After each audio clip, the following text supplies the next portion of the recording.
everyone, welcome to another episode of Thought Leaders of Tomorrow. Today we have with us Kanika Gandhi, the founder of Pangea Travel, which is a luxury travel company that focuses on bespoke travel experiences for all their clients. Welcome, Kanika.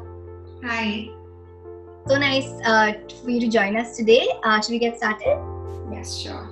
Great. So my first question to you is, tell us a little about your journey in the travel industry so far. How did you get started and what's your entire experience been like?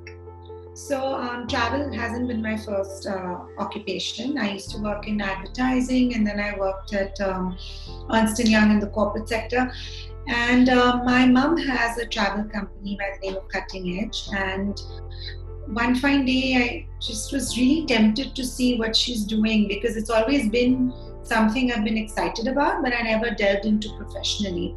So I took a sabbatical from work, and I joined her, and I started working mostly in sports-related tourism. I enjoyed it a lot. This was in 2011. I enjoyed it a lot. But I think my sort of passion and my calling was leisure travel and more tailor-made luxury experiences and that kind of thing. So I started Pangea Travel a few years ago to focus on that. And it's been really interesting, and I'm very happy with what we've done so far. So what exactly draws you to the luxury segment, and why did you kind of decide you wanted to venture into it? So I think, one of the things is that I want to myself travel better and also make people travel better. You want to, I'd like people to have sort of more immersive experiences when they travel. I want them to enjoy the finer things, stay in a place for longer durations, not like hop from place to place and things like that. So I think I started doing that initially with a few clients, and they started enjoying their trips a lot more. And that's sort of, where how I got into it further. Right. So tell us a little bit about Pangea Travel and what kind of sets it apart from other luxury travel companies.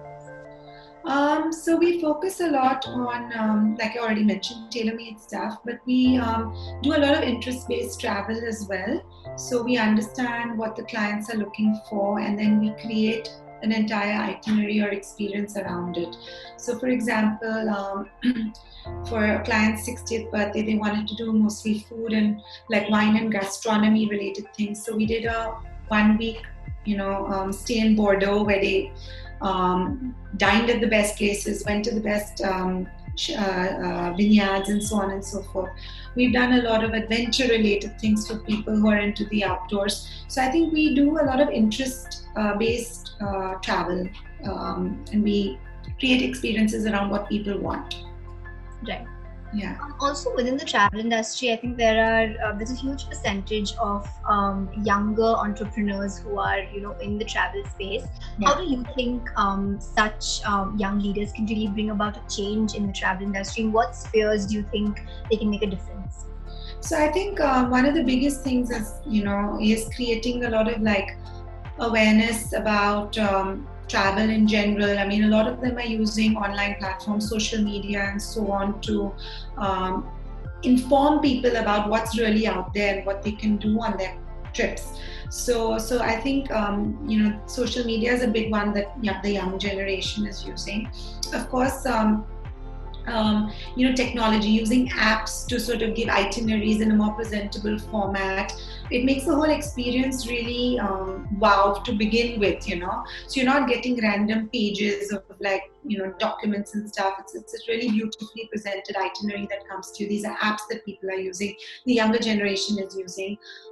So I think, it's a big use of technology, but I also feel that's the obvious one, but I also feel a lot of the younger lot is focusing on traveling with a sense of purpose. It's not just like going to France for 1 day, then Germany for 1 day, then so doing this big 40-day tour of Europe with just 1 day in every country. So the younger lot is focusing a lot on making the experience enjoyable and immersive and deep.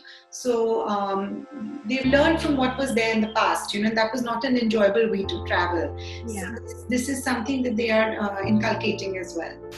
Right. The softer side. Mm-hmm. Also, within the luxury travel segment, there's often this conception that since it's so luxurious, it's often very wasteful.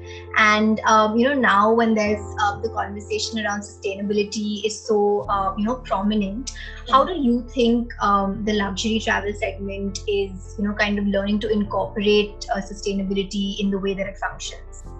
So, I mean, of course, the absolute way to not to be sustainable would be not to travel, because you don't release any carbon footprint over it. Yeah.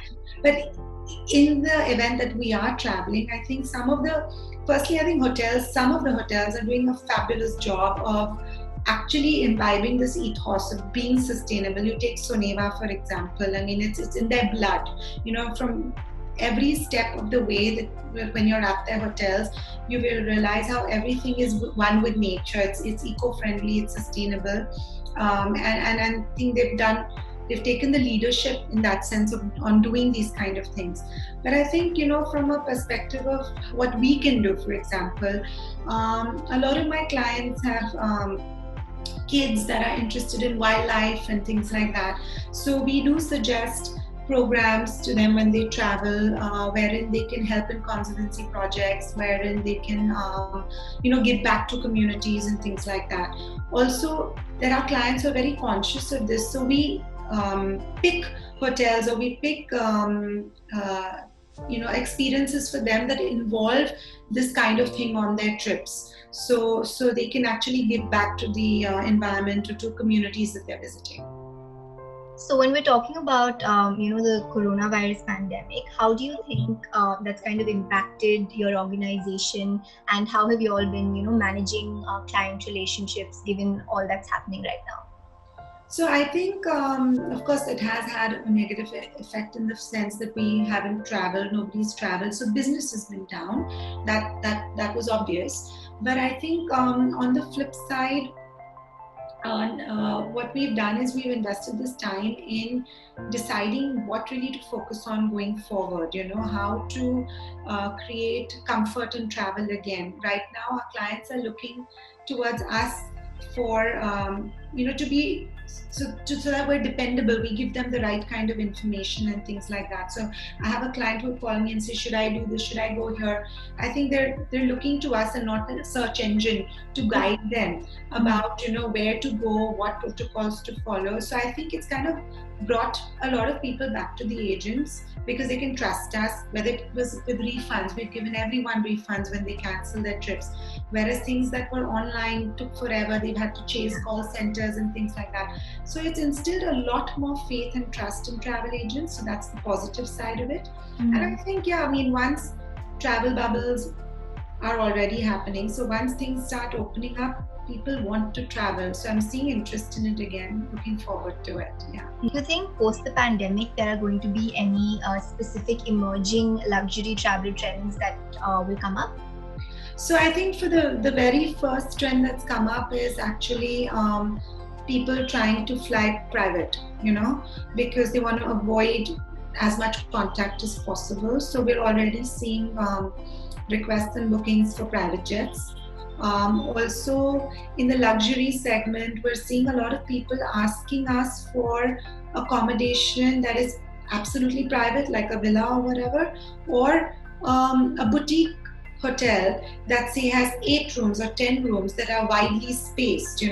So what happens, they're not looking for a mass big large chain hotel with 200 rooms. You're looking at more of these sort of like a 10-15 acre property which say only 10 rooms or 15 rooms. So everyone has their space, and those are the things I think that are going to in terms of just flying and accommodation, that's already happening. The requests that are coming in are specifically for these kind of things. Right. Yeah. So finally, Kanika, what would your message be to anyone aspiring to be a part of the travel industry? What message would you like to give them? So I think this is a really exciting industry. I mean, if you've got passion about to travel or to explore new places, it's a fun place to be.